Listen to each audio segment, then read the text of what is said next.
If you were pet sitting for a week for your friend, would you be the jerk if you didn't clean the house? We'll get into that in a bit, but first, am I the jerk for wearing a two-piece bikini to my granddaughter's birthday pool party? My granddaughter Kelsey, 19-year-old female, and I, 67-year-old female, were out shopping for her 19th birthday. After she picked out an outfit for herself, she tried to pick out an outfit for me. All of her suggestions were two-piece bikinis. I gave the obvious answer, but she said her generation, especially those in our state, aren't that judgmental if I wore a two-piece bikini at Kelsey's 19th birthday pool party. I was flattered she thought I should wear it, and I didn't want her to feel like she'll have to hide herself when she gets older. The party was hosted by Kelsey's mom and my daughter Bridget, 44-year-old female. After the party, Bridget told me it was inappropriate for a woman my age to wear that in front of a bunch of college-aged youngsters. She noted that she herself wore a one-piece instead of a two-piece. Am I the jerk? So I think it's pretty clear OP's not the jerk. 1. Whose birthday party was it?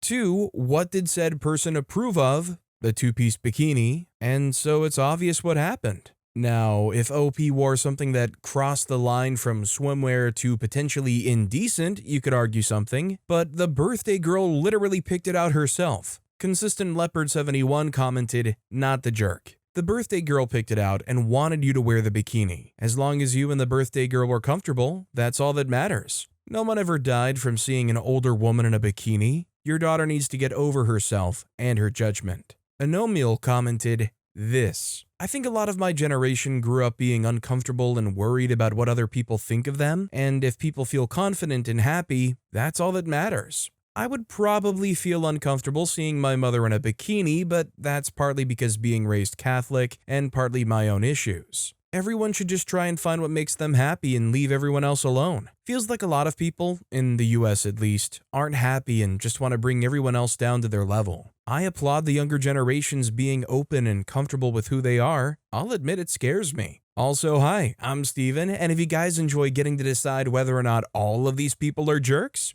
why not hit those like and subscribe buttons down below? Our next story is, am I the jerk for refusing to help my boyfriend's dying mother while planning a trip to Europe? I, 25-year-old female, live with my boyfriend Liam, 24-year-old male. About a month ago, his mom Tanya began claiming she's dying of cancer, but no diagnosis has been confirmed. Every hospital visit ends with her being sent home. A nurse even told Liam she might be faking. It started when she stayed one night at our one-bedroom apartment. That turned into a week of chaos. She refused AC and fans, said they hurt her skin but blow-dried her hair daily. The apartment smelled awful, everything had to be dark and silent, and she constantly demanded help. She even stormed into our bedroom at 3 a.m. asking Liam for massages. We sleep naked, so that was awkward. She criticized our Buddhist souvenirs, insisted we hang a cross, I did, and complained nonstop. She suggested we move in with her, an hour from our jobs and school. I'm a full-time student with 2 jobs and a 4.0 GPA, and I was falling behind. Liam, who works full-time, switched to remote work, his boss hated this, to care for Tanya. Her health updates were always shifting.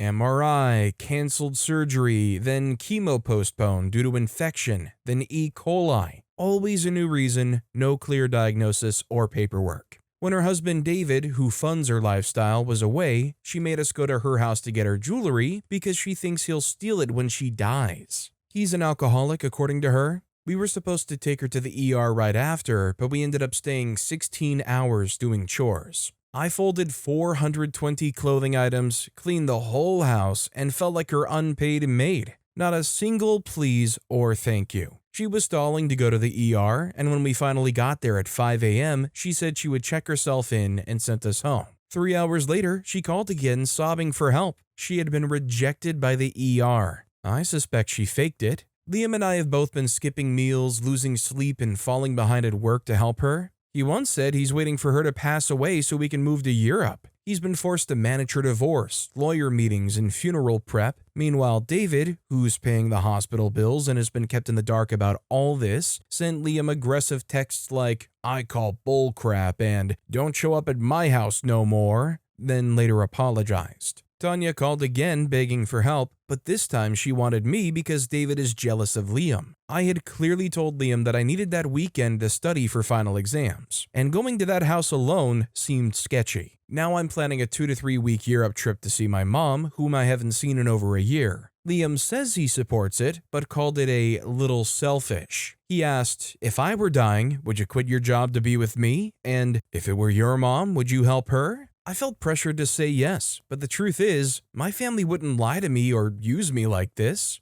I love Liam and want to be there for him, but I don't trust his mom, and this is starting to affect our relationship. Am I the jerk for refusing to help Tanya and going home to Europe? So, I don't know how long OP's relationship has gone on, I don't know how serious it really is, but it really just does not sound healthy for OP.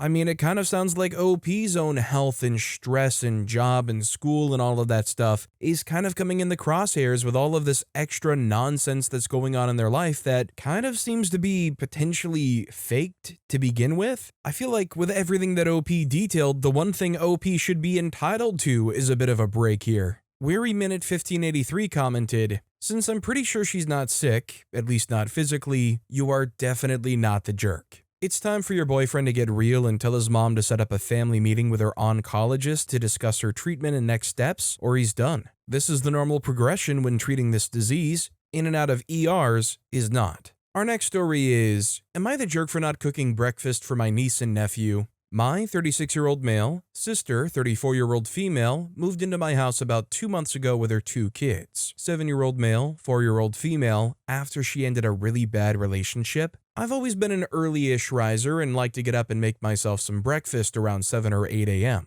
Nothing spectacular, just whatever I felt like that day. When my sister moved in, I realized quickly that she liked to sleep in. Some days, she was up as late as 1 p.m. I gave her the benefit of the doubt since I knew how hard a breakup was for her. Since my sister slept so late daily, she wouldn't get up and take care of her kids. I got into a routine with my niece and nephew that basically whatever I cooked myself for breakfast, I would make enough for them as well until the other morning. I woke up and had an urge to make huevos rancheros. The kids immediately started complaining that they didn't want that and wanted something different. I was nice and ended up making them pancakes since it's not their fault that their mom is really struggling. The next morning, I was making breakfast potatoes and eggs, but all I heard was, "We don't want that, we want something different." So again, I obliged. Finally, after 3 mornings of my unwanted food critics getting a separate meal, I finally told them, I'm no longer cooking 2 different meals for breakfast. If you don't like what I'm making,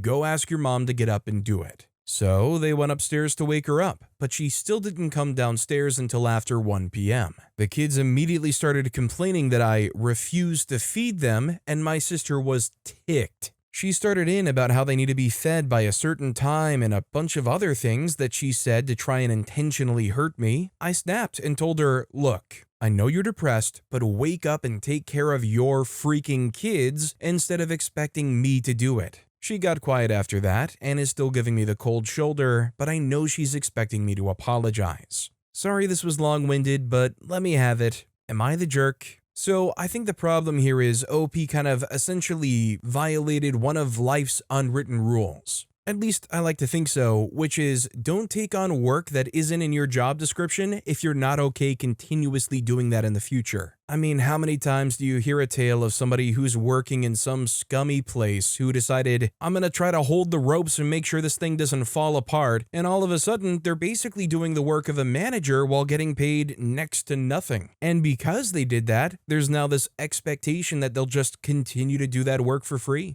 I think OP's freakout is more than justified. Mr. Ems has commented, sleeping till 1 p.m. means she's missing their breakfast and lunch. Ages 7 and 4 and still pretty dependent on an adult for balanced meals. Your sister is lame. Sorry Visit 6743 commented, I want to know who was feeding the kids before this, since it sure doesn't seem like mom gives a crap. And what happens if one of the kids wakes up during the night? A nightmare or not feeling well? Does she throw a fit for them waking her up? Our next story is, am I the jerk? Woman screeching all night during Post Malone concert, and I told her to knock it off. Attended Post Malone's Big Butt Tour concert at T-Mobile Arena in Seattle last night. Woman behind us thought she needed to stand and sing along to every song. Problem was, she's tone deaf and can't sing a lick. She was basically screaming and yelling during every song. She did seem to know the words to all the songs, so I give her credit for that. I'm sure she's a top-notch shower singer, but tonight was definitely not her night. It was extremely painful, and she was ruining the experience for all within shouting distance. I finally turned and explained to her that while I appreciated her enthusiastic effort to sing along, I actually paid to listen to Jelly Roll and Posty sing, not her. Maybe she could just sing along in her head? Well, as you can imagine, she didn't appreciate my constructive criticism and proceeded to lose her dang mind. I was informed that she spent over $500 on her tickets, was a single mother of 3, and deserved to do whatever she wanted because tonight was her night. So I dropped the hammer and told her that she was 100% tone deaf, her voice was awful, and she needed to accept the fact that she just can't sing. While yelling the words in a monotone voice might be exhilarating and empowering, it was pure torture for the rest of us. I suggested that I really didn't want to ruin her fun, yet she needs to be considerate of others. Maybe a muzzle next time? She could still enjoy the thrilling rush of belting out every song word for word and save her neighbors the unrelenting agony?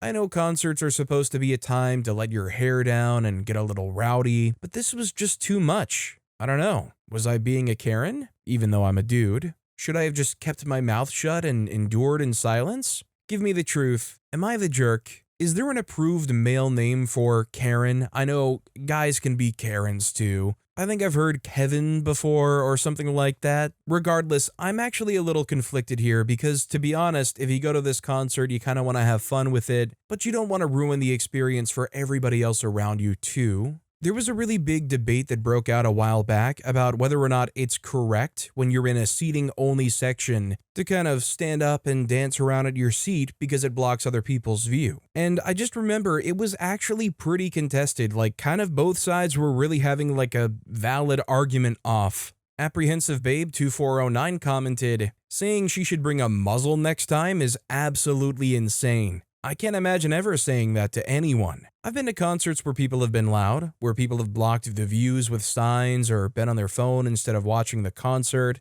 I get it's annoying, but it's also part of going to a public space where people are encouraged to drink and let loose. I would say everybody sucks here. I think it would have been polite for her to quiet down when you brought up that she was being loud, but you also can't control what others do in a public response, and the muzzle comment feels unnecessary and cruel to me. Our next story is, am I the jerk for refusing to go on a double honeymoon? I, 33-year-old male, used to be married to my best friend Callie, 33-year-old female. I'm gay, she's a lesbian. We grew up in a conservative town in the Deep South where coming out wasn't really an option. So when we were 20, we got married. It was a way to avoid questions and stay safe. We moved out of state a few years later, got divorced soon after. There was no drama, we were always just friends and we've stayed close, we still hang out regularly. I recently married my husband Miguel, 30-year-old male. A couple months later, Callie married her wife Bree, 34-year-old female. Both weddings were low-key, and while Miguel and Bree aren't close, they're friendly enough when we're all together.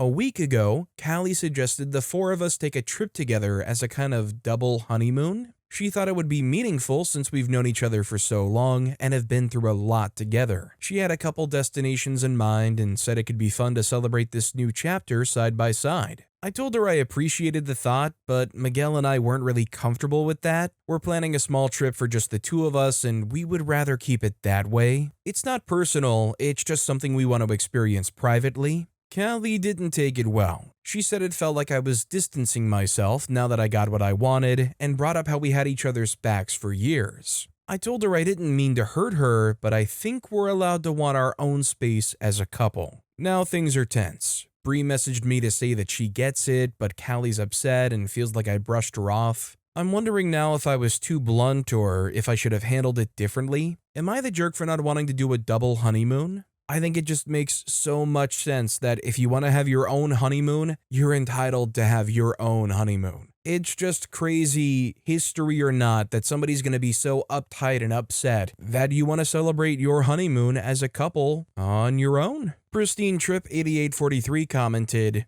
"Can you do a honeymoon and then also take a trip, the four of you, and just not call it a honeymoon?" Because the fact that she suggested a trip and you just flat out turned her down does make it seem like now that you're married, you have no need for your friend. Freestyle Steve commented, "They could absolutely do that, but it shouldn't be a necessity to appease Callie. Her behavior is not fair for a good friend. It is okay to have ideas and ask what others think about them. It's also okay to feel disappointed if others don't like them. But it is not okay to make a drama, hold grudges, or express your feelings in a way that makes others feel bad or compelled to do what you suggested just to please you." Our next story is, am I the jerk for choosing to go to my grandfather's funeral over my unborn daughter's 20-week ultrasound? My wife, female 25, and I, male 26, are expecting a baby girl due in November. We are both so excited for it. I've been talking to her through my wife's belly, being excited, feeling kicks, all of the fun stuff.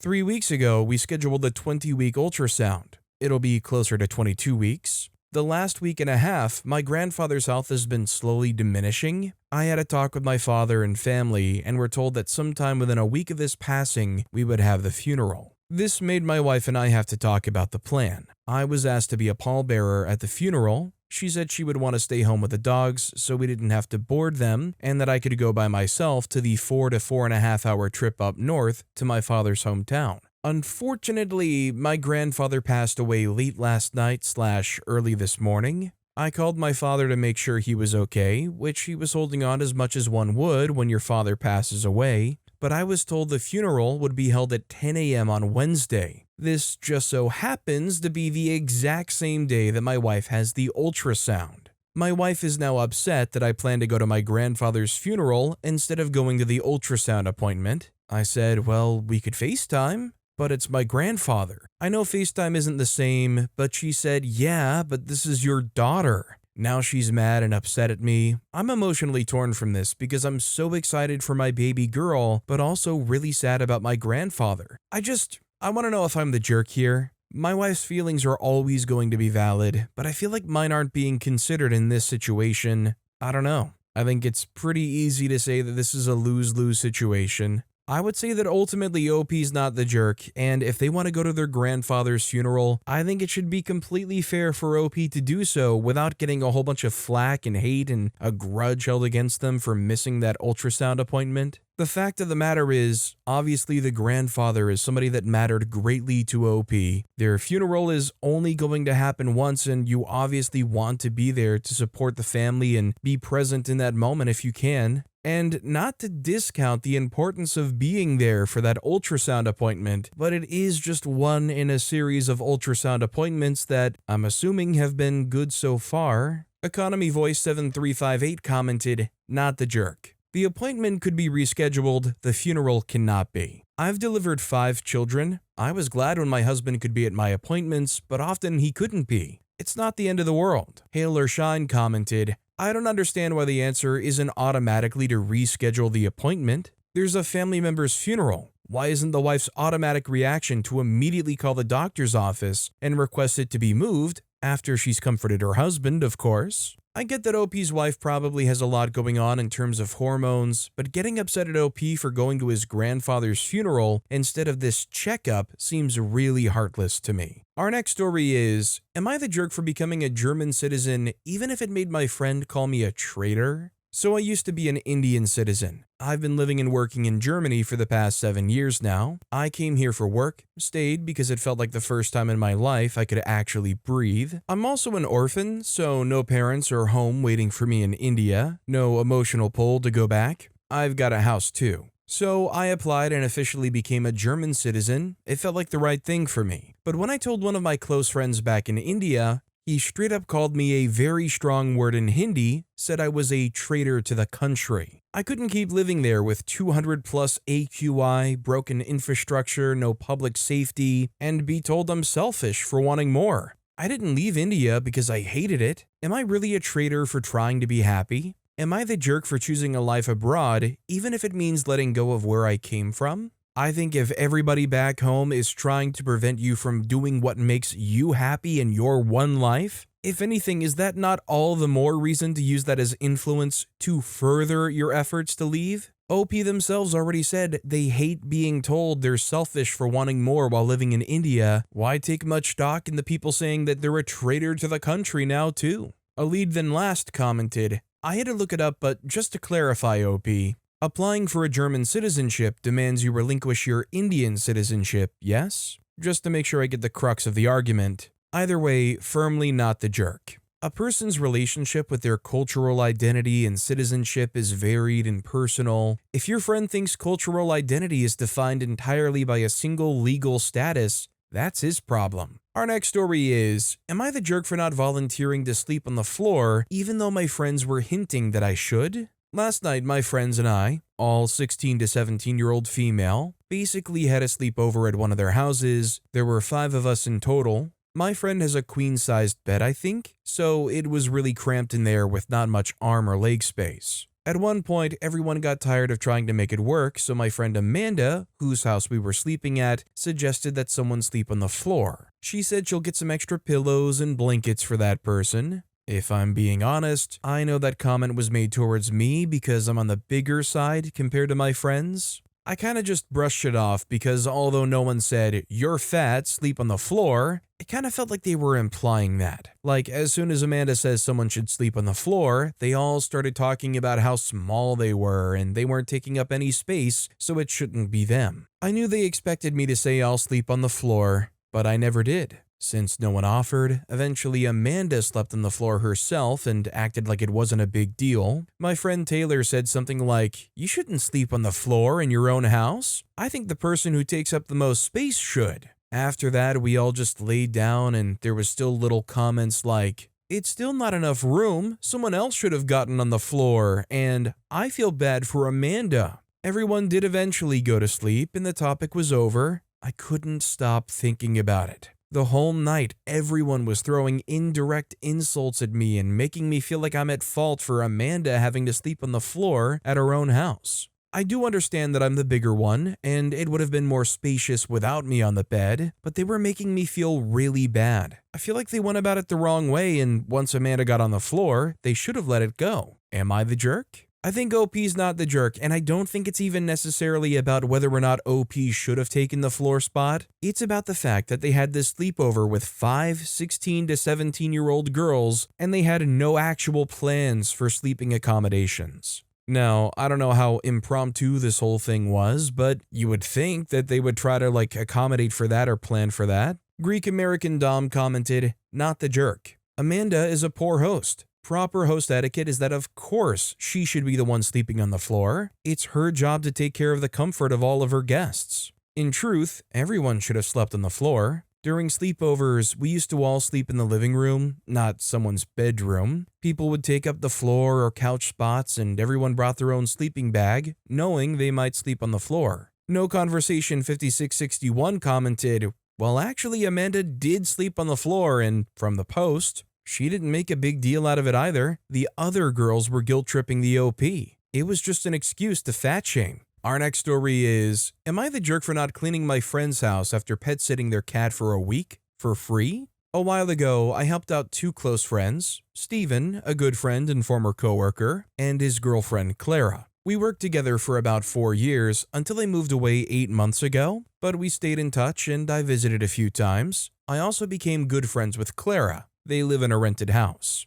2 months ago, they adopted a stray cat. They were absolutely over the moon. Since they'd never had a cat before and I've had cats all my life, they messaged me constantly with questions. They had a 1-week vacation booked before adopting the cat. Clara asked if I could come stay in their home and take care of her. She said it was a big ask, but I was the only person she trusted. I have a flexible work situation and they're good friends, so I agreed. I used 5 vacation days, traveled 6 hours to their city, and stayed 7 days. I took care of the cat, watered plants, and sent daily photo updates. Their fridge was fully stocked. I didn't spend anything, but the week was rough. I had relationship problems, tend to overthink, and the cat went into heat and meowed nonstop. They said they had fixed her before, but it didn't happen. With not much to do and the constant noise, I was really drained. Still, I got through it. On day 6, I sent Steven a voice message saying that I was happy to be heading home and explained how I would clean before leaving, but some mess would remain. He replied I shouldn't worry and they would handle it all. I left the next day. Second 6-hour trip. 2 hours after I got home, Steven called. Very polite but clearly upset. He said they were shocked at how I left the place and told me Clara could not stop crying. I was stunned. I told him I thought part of the compensation for my help was that I didn't need to leave the place spotless. He admitted he misunderstood my message and thought I planned to deep clean. We ended the call politely and chalked it up to miscommunication. Here's what I left. Empty bottles, refundable in my country, stacked on the table. Trash that could rot was taken out. Cardboard and other dry trash were left in one spot. Used towels and bed sheets in a pile near the bed. Some rinsed dishes in the dishwasher. 3 to 4 items were rinsed but not loaded. No danger in reach for the cat. I've lived alone for 9 years and have always been considered tidy. But yes, I failed to consider their much higher cleaning standards. I apologized to Steven the next day for seeing only through my own lens. Clara, however, sent a very harsh message. She was deeply disappointed, called me ungrateful, ended the friendship, and said I shouldn't even dare to justify my behavior or apologize for anything. That message hit me hard. I lashed out in return, called her ungrateful, crazy, emotionally unstable, childish, I know. Now, Clara and I are done. Things with Steven are strained. The damage is done. But I still wonder, am I the jerk for not leaving the house spotless after cat sitting for free? OP can't be the jerk here, right? They went so far out of their way, took 5 days off of work, pet sit that cat for a week. I mean, just the 12 hours of driving there and back alone is a lot. OP is a saint, and honestly, the way they described leaving that place is not like a dumpster fire. It sounded like a fairly reasonable condition. It's not like this is some Airbnb with a $150 cleanup fee. Just another 1014 commented, not the jerk. Send Steven a bill for your travel costs, unpaid work, 7 days of house sitting and travel time home. Be sure to say, deep cleaning not included. Yes, y'all should have communicated expectations better, but Clara needs a freaking reality check. Our next story is, am I the jerk for expecting my husband to parent while being sick? I feel really silly posting this because I've never posted anything like this before. Me and my husband are both 25, and I have a 2.5-year-old, married 5 years. My husband got sick with a cold yesterday, and so today he stayed home from work. I usually handle all the parenting and house chores, at least most, during the day, so it wasn't hard to leave him alone to rest in the morning. He played some video games and laid in bed the whole time. By afternoon, I logged into work, so I let my toddler run around the house, in our room, wherever. I wasn't really paying attention since she was fed and happy and my husband was downstairs while I was upstairs in my office. As dinner time rolled around, I logged off and made dinner. He was still laying around, which was fine because he's sick. After dinner, I went to his parents' with my daughter just to drop off some things and help out my mother-in-law for an hour. When I told her my husband was sick, she gave me a bunch of food for him and kept asking if I gave him medicine, and that's only then when I began to get a little irritated. I got home and my daughter was fussy since it was a little past her usual bedtime. The house was a mess. Dinner still needed to be cleaned up. I already knew I would need to, but for some reason I just felt so frustrated in the moment. My husband walked out, and I just began to clean, letting him deal with our daughter. At first, it took him 20 minutes just to get her into clothes. By then, I was finishing up cleaning. He put her in bed without brushing her teeth, and I had to remind him to brush her teeth. That's when he started grumbling about how he's sick, and he doesn't have the energy to handle her when she's fussy. I lost it and almost yelled at him to just brush her teeth and go to bed. He said I was being unreasonably mean. We haven't really talked much after. He brushed her teeth and they both went to sleep right away. I just can't sleep. I'm so frustrated still. When I'm sick, my routine doesn't change. The only thing different is that I either don't work or work half as much hours. When I'm sick, I still do all the house and parenting duties. Am I really the jerk for expecting him to do parenting duties while sick?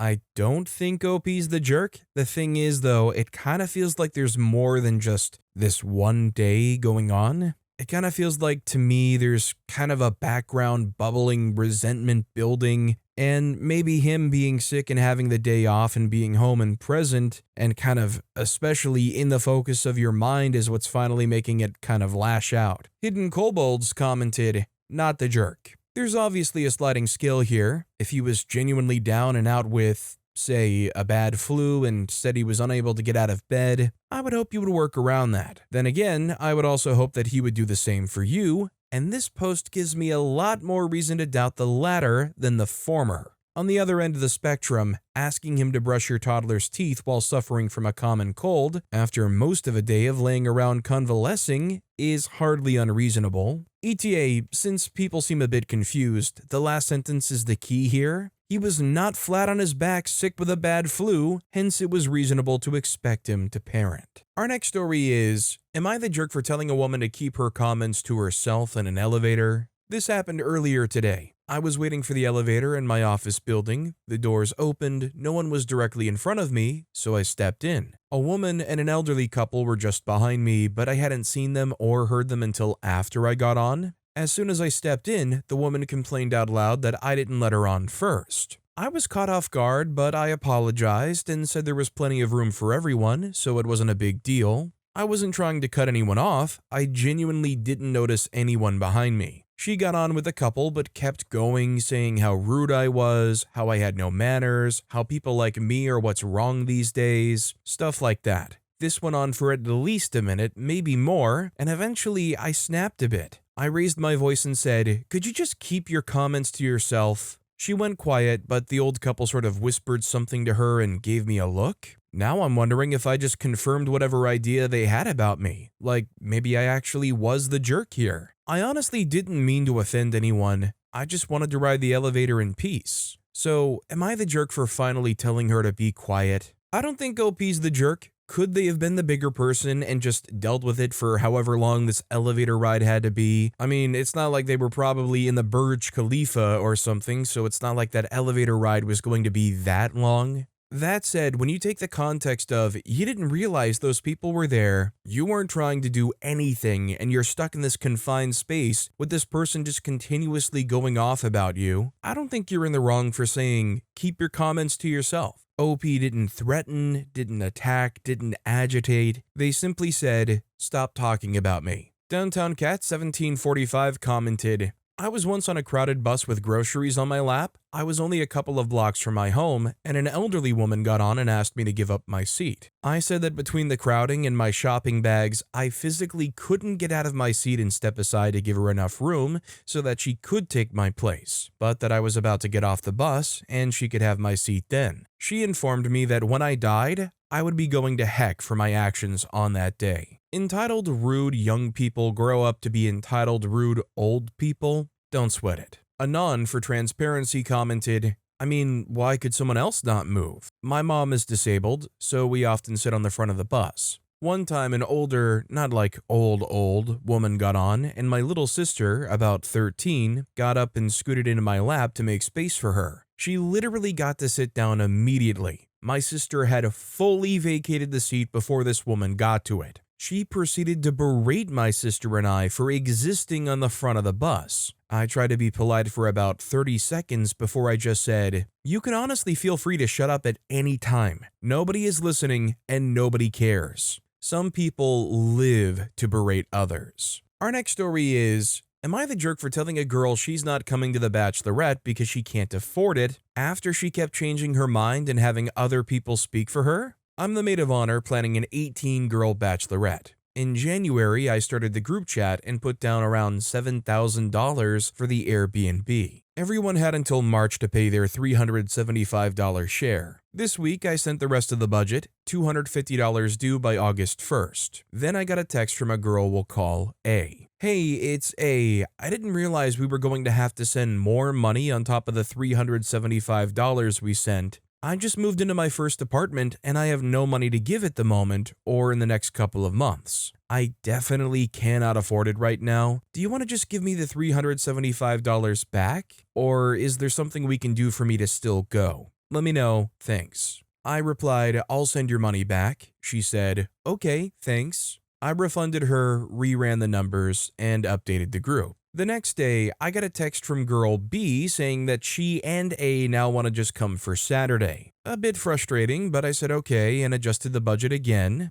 Later that night, another bridesmaid told me girl C had contacted her to ask me to give A an extension. I've never met A, B, or C, and I was confused, so I texted A, hey, I'm honestly confused. You mentioned you couldn't pay and wanted your $375 back. Then B said that you're both coming just for Saturday, and now D is asking C about an extension for you? I totally understand things can change, but each time they do, I have to redo all the numbers, which is a lot to manage. Can you let me know your final decision so I can plan accordingly? A replied, I didn't say I wanted my $375 back. I asked if you wanted to give that to me, or if there was something we could do for me to still go, because I want to be there for bride. I didn't ask B to ask you for me, she just did it and so did D. They just want me to go. I'll do what D and C are saying, thanks. I reply, you said, I have no money to give at the moment or in the next couple of months. I definitely cannot afford it right now. Do you want to just give me the $300 back? That sounds like a beat around the bush way of asking for your money back to me.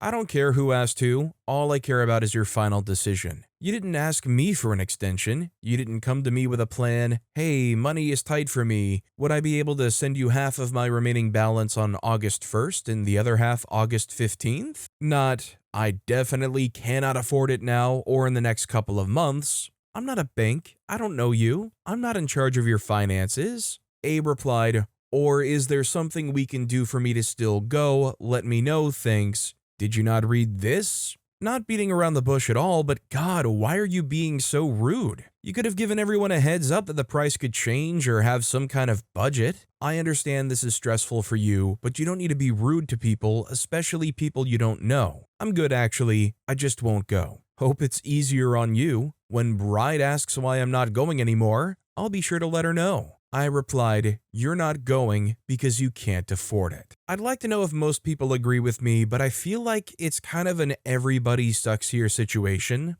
Like, don't get me wrong, it's very frustrating for her to be replying through people or almost kind of trying to like weasel away into attending without paying whatever is needed upfront. At the same time, I do understand the flipped perspective of being very upset when they say, it'll cost almost $400 to attend this bachelorette thing, and then being told it's going to cost another $250 out of the blue on top of that. At the very least, at least OP was willing to refund the money, but it feels like it shouldn't have been such a blindsided thing. Kuroku Menu commented, not the jerk. Your last reply cuts through all the BS. She was hinting and indirectly asking through her friends for you to somehow make it possible for her to come. She doesn't want to directly ask and commit to paying herself at some point. She was hoping that you would offer something without her having to ask, and she would end up not having to repay anyone with the cost absorbed by the group or you. I'm sure she doesn't care where the money actually comes from, as long as it's not from her pocket. She ends by threatening to blame you if she can't come.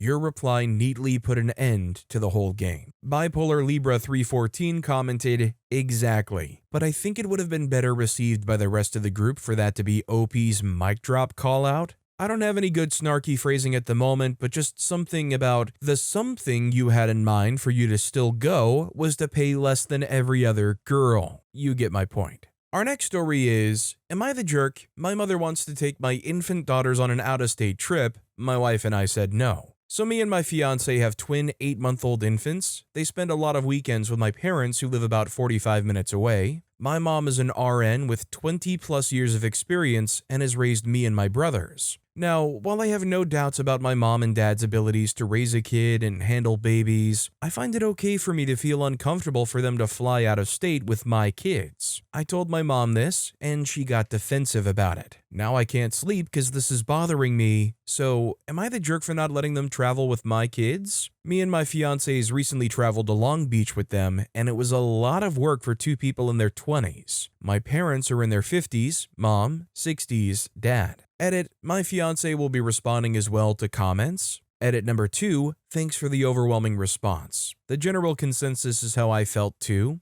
We'll be having a conversation with my mother. So I think it's not even necessarily about whether or not it's feasible or doable or if they're going to do a good job taking care of your kids. It's more so the fact that you don't want them taking your kids out of state or on a flight. I think as a parent, it's completely understandable and justifiable to say, I don't feel comfortable with you taking my kids out of state on a flight, even if it was Mary Poppins herself. Individual Metal 983 commented, not the jerk. It's one thing to have the babies looked after by parents, and something else for them to go off somewhere with them. It's not about your parents' ability to care for them. Our next story is, am I the jerk for telling my boyfriend that if he wants to understand what I'm talking about with my dog, he should learn the language? Background, I, 32-year-old female, have a dog, 6-year-old female. My dog is noise sensitive, and when she gets upset, I calm her down by talking to her about silly stuff in my native language. It's quite a rare language, and fewer than 5 million people speak it. My boyfriend, 38-year-old male, moved to my country 3 years ago for work and is a native English speaker, not from the US.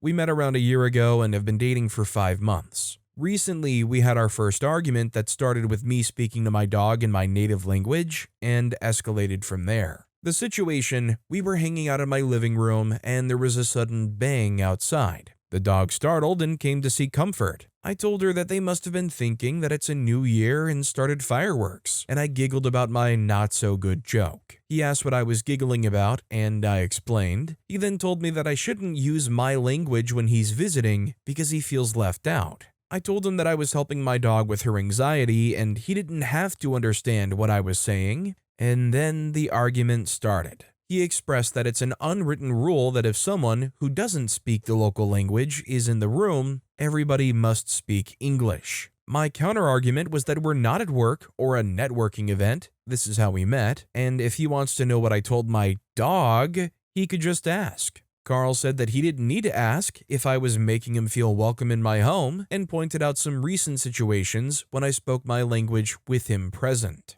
I told him that he only feels left out because he hasn't made any effort to learn the language. He then doubled down by saying there's not much to do with the language outside our country, and he would rather learn Spanish because 600 million people speak it. And I doubled down by asking if he wants to speak with 600 million Spanish speakers or to understand what I'm talking about with my dog, a random classmate I don't even want to talk to, or that I told my sister that the cake I brought to a party is still in the car, and if she takes my bags, I'll bring the cake in. The situations he referred to previously, and if understanding these conversations is not worth his effort to learn the language, then those conversations are not worth my effort to speak English too. And then he was sullen and quiet the whole evening while I refused to give up and spoke to my dog in my native language. But now I wonder if I was the jerk because his main issue was that he feels left out. But I feel that it's entitled to ask me to speak to my dog in English. However, from the dog's point of view, there's no difference in what language I talk in outside the normal dog-human interactions, such as, do you want some dinner, bring me the ball, let's go for a walk, but for me, it would be extremely strange to talk to my dog in English.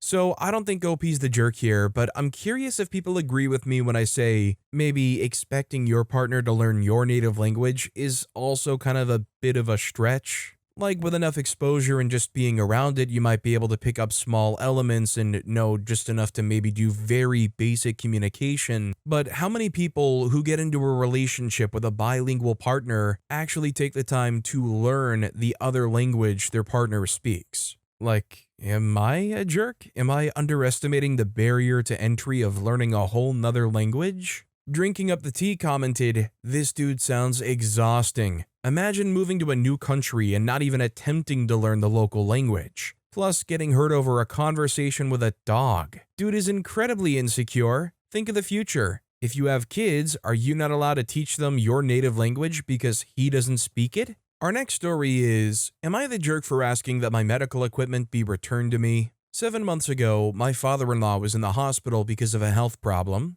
When he came back home, he was not very mobile. He was discharged without any medical equipment, and for an unknown reason, his physical therapist only showed up once and never again. I decided I could temporarily let him borrow some of the medical equipment I had since I'd used it for my own parent. The plan was that it was for a limited time while he and his adult children settled things. He started seeing several specialists but would not request things he needs or do other treatments. His adult children would also not bother to research places where they could borrow for free, rent, or buy the equipment. Everyone that said they cared about him thought words and food was enough. I searched online and found a place where my father-in-law or his adult children could borrow one for free, but it was about a 25-mile drive. I told my boyfriend about it, but he didn't want to do the drive or try to find some other solutions on his own. Didn't even mention to his siblings about splitting the cost because he refuses to talk to them after an argument related to his care. We argued constantly about it, but I just got labeled a bad person for wanting it back. Their reason was because I didn't need it, but he did. That I was being too selfish. Taking care of a parent with health problems involves more than just asking if they took their medications or driving them to their appointment.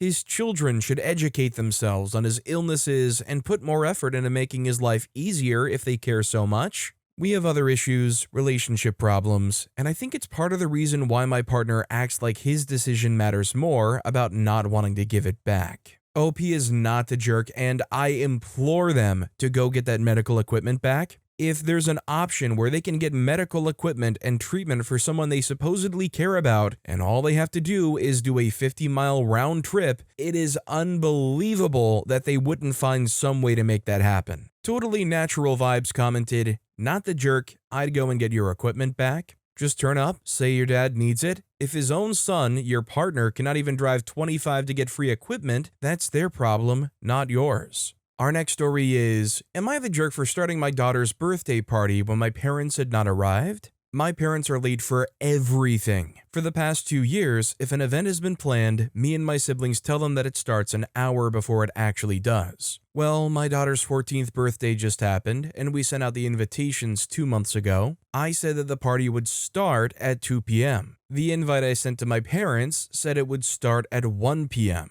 A week before the party, I called them to remind them, and they said that they would be there at 1. I even called them the night before the party and reminded them that we would start at the given time. They said they would be there. The day of the party comes and people are showing up. At 1:15, they had not showed up, so I called them. They said they're on their way. They live less than 10 miles away, so it should not take them that long to get there, but apparently it does. Come 2 p.m., we start serving food and we enjoyed ourselves. 3 p.m., they finally show up and asked why we didn't wait for them. I told them that we figured they weren't coming since we told them to be there at 1, and they still had not showed up at 2. They said that usually when an invitation says it's at a certain time, that it means it's what time people should start arriving and not when the actual event starts. I've never heard this. I just thought it was obvious that you should always arrive at least 10 minutes to 15 minutes before an event starts. So, am I the jerk here? Edit, I didn't know this would blow up as much as it did. Thank you all for the advice and confirming that I'm not the jerk. Also, thank you so much for the advice. For future reference, I will arrive on time unless asked to arrive early. So, based off of OP's little addendum at the end, it kind of sounds like they were corrected on this, but I want to point it out.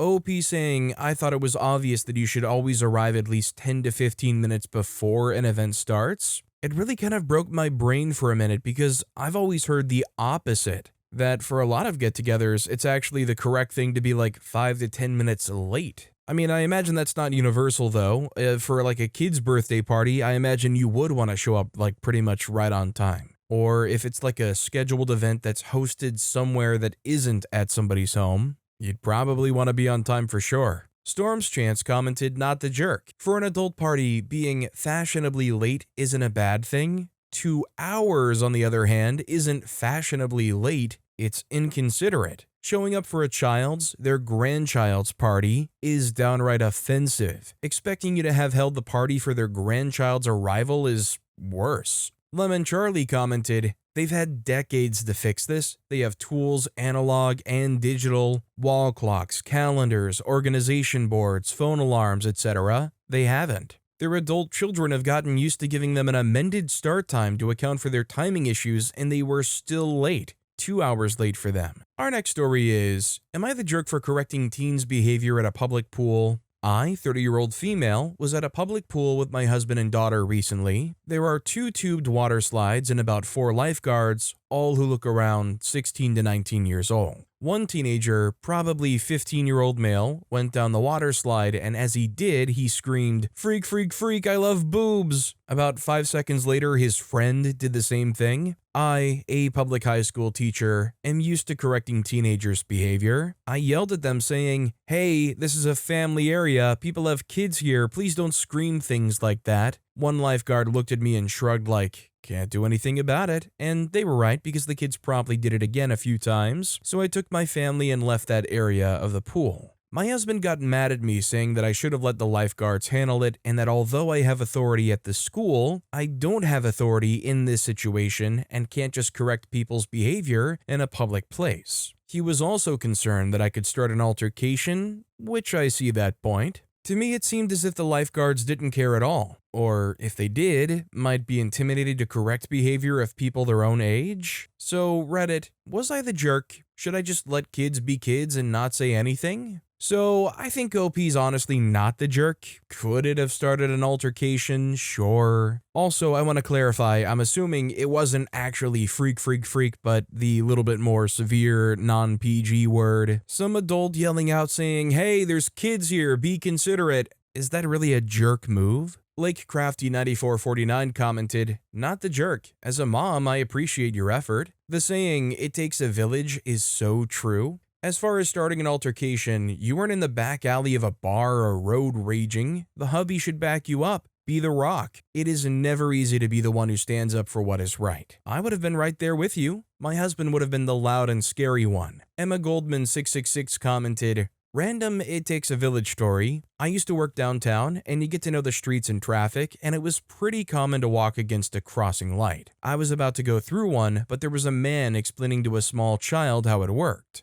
I overheard him, so I stopped and waited. He said something acknowledging I was there, and I told him, honestly, I was about to walk against the light, but I wanted to set a better example for your kid. He seemed really happy and said, 'It takes a village.' I'm not going to say I never did it again, but it was much less frequent, and I still think of that small interaction something like 15 years later." Our next story is, am I the jerk for asking my neighbor to stop using my driveway to park their car? My neighbors, call them Bob and Linda, are an elderly couple in their 70s who live in the house next to us. They're fine, although we don't talk at all. We live in a neighborhood where parking is a bit tight, and my driveway is right next to the street. I don't own a car. Bob and Linda suddenly started to use my driveway, first for a couple of hours, and by now are just straight up occupying it. They started using it without asking permission because it's convenient for them, but it's causing me some inconvenience. When I asked them not to park there, they got upset and said I was being too rigid.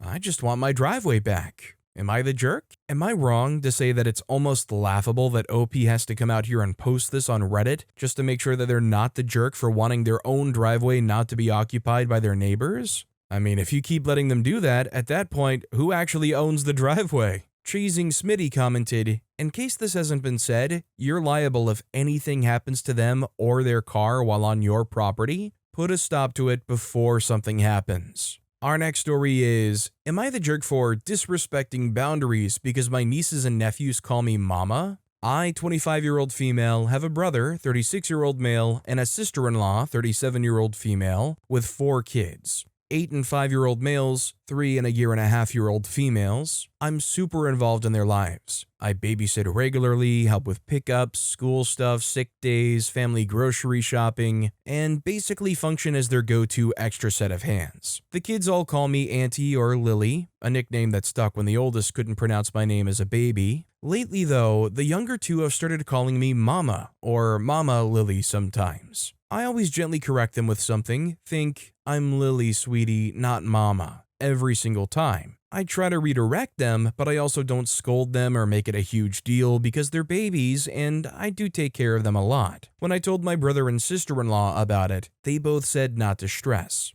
They're fine with it. They know I'm not trying to take anyone's place, and they understand that little kids sometimes blur lines with caregivers, so I just kept gently correcting them and moved on. I've asked my sister-in-law multiple times about it, and she's always said something along the lines of, I'm happy they can have two moms. Or, if anyone deserves to be called mom too, it's you. I still try to redirect, but not always, depending on the situation. Then came the family barbecue. The 3-year-old ran up to me with a big hug and said, "Mama, I want juice." I did what I always do. I smiled and said, "I'm Auntie Lily, remember, mom's over there." Totally casual, but my mom overheard and instantly flipped her lid. And I mean full meltdown in front of everyone, yelling that I was confusing the children, crossing lines, trying to play mommy, and disrespecting the real parents. She said I should have nipped this in the bud and accused me of trying to insert myself into a role that wasn't mine.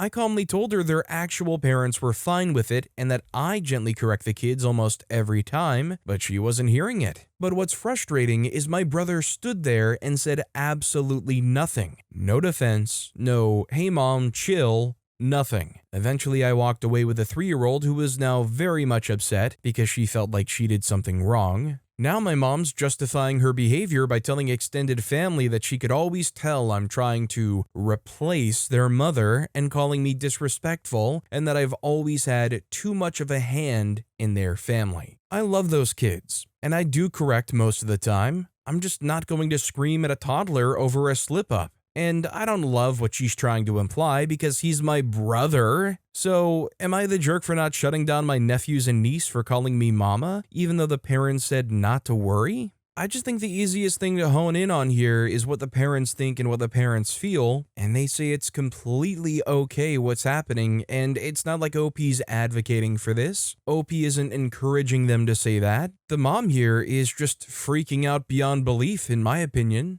Pleasant Sound 3040 commented, "Not the jerk, but does your mother have some kind of reason for flipping out over this? Unprovoked, this seems really weird. Are sister-in-law and brother behind your back complaining, but not to you to keep this free childcare? Your brother should have stepped in, latest when his kid got upset because of the stress." Our next story is, am I the jerk for yelling at my husband when he got revenge? I, 29-year-old female, have been with my husband, 26-year-old male, for a couple of years now. We're both goofballs who love making each other smile. We have a lot in common and agree on most things, so real arguments are few and far between. One thing we do clash on more often, though, is when a joke has gone too far. And when we clash on that, we clash hard. I have eczema, a lot of anxiety and stress, and a strange habit of attracting every mosquito in 20 miles of me, which are all excellent reasons to take a nice relaxing oatmeal bath once in a while. I don't usually block out time in the day for myself, always either working, doing household things, or spending time with my friends and my husband.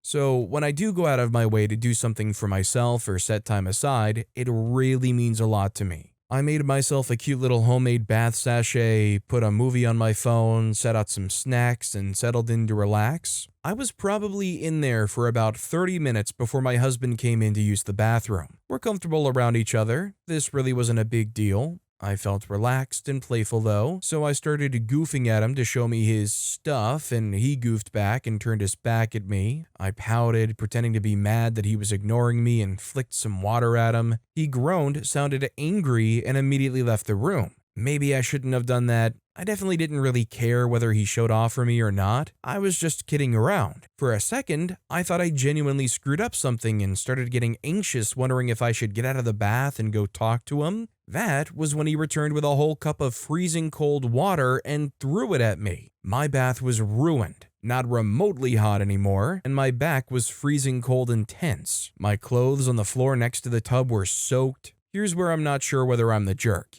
He was laughing his butt off and I got angry with him. I yelled and asked why the freak he would do that. He immediately got defensive and told me that I started it by throwing water at him first and that it was unfair for me to expect him not to get back at me. He said I was overreacting and my anger made him feel like he couldn't do anything right with me anymore, that I need to learn to take a joke. I just drained my bath and walked out. He went back to his video game. I don't want him to think that he can't mess around with me. I adore his goofy antics. And it isn't that he can't get me back, but my bath was ruined and it really felt like a big escalation over a little flick of not even cold water. Maybe I shouldn't have even bugged him in the first place and left him alone when he came in, but what he did feels way bigger and kind of unfair. I don't know. Am I the jerk? So fundamentally here, I feel like communication is the key, being able to just have a breakthrough and talk about it and explain their honest feelings from both sides, and hopefully explain those honest feelings without having like this resentment or judgment that has to come with it from either side. I feel like I've heard similar experiences of some relationships where the problem is like, my partner is a bit too playful or grabby in the privacy of our home, and I told them it always annoys me and knocks it off, but now that they've completely stopped and said I won't ever do it again, I kind of miss it. I think the important thing is to be able to communicate that there was just frustration in that moment. Maybe it was a bit much at that time, but that doesn't mean they want to fundamentally change the relationship or who they are.